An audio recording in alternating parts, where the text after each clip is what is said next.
An image of the moon's south pole shows illumination over time, with the depths of Shackleton crater near the center of the frame. Listen to a couple ideas about humanity's future on the moon and you'll likely hear about the game-changing potential of a substance you probably have in your freezer.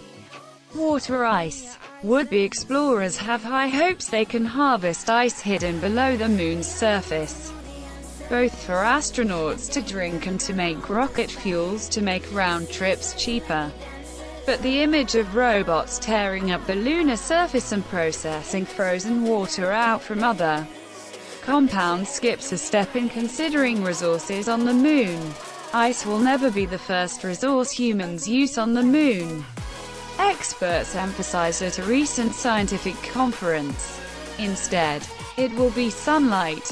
The first and easiest resource that we have there is solar energy, Jake Bleacher, a geologist and chief exploration scientist at NASA headquarters in Washington, said during the Lunar Surface Science Virtual Workshop held digitally on May 28. Related. Amazing moon photos from NASA's Lunar Reconnaissance Orbiter. Energy means power, particularly for operating instruments on the lunar surface, as well as for supporting the long-term base on the moon that NASA plans to build as part of the agency's Artemis program, the short-term goal of which is to land humans at the South Pole by 2024. The two resources are direct opposites and both rely on how the moon aligns with the sun. Unlike Earth's, the axis on which the moon rotates is more or less perpendicular to the plane of the solar system, which contains the sun, Earth and Moon. It's Earth's axial tilt that gives us seasons, as one hemisphere tilts to receive more sunlight, making incredibly long days at the pole, then much less for a near-constant polar night. Not so on the moon. There, the daily cycle is constant. At the poles, the lack of tilt means light and dark are governed in large part by terrain, as more elevated locations block sunlight from reaching lower areas.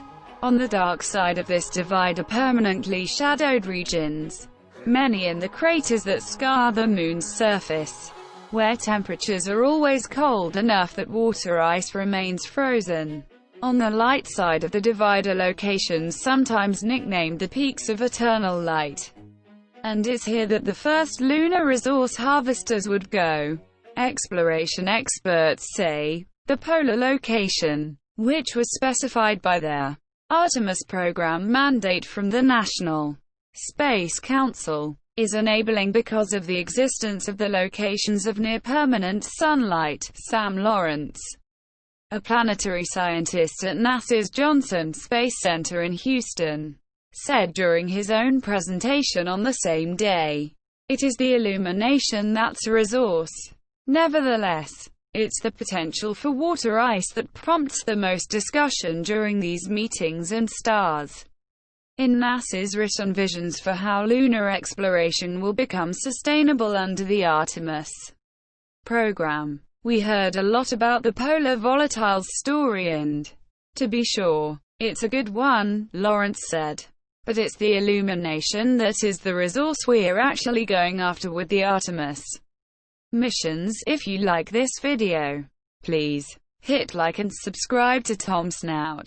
Have a nice day.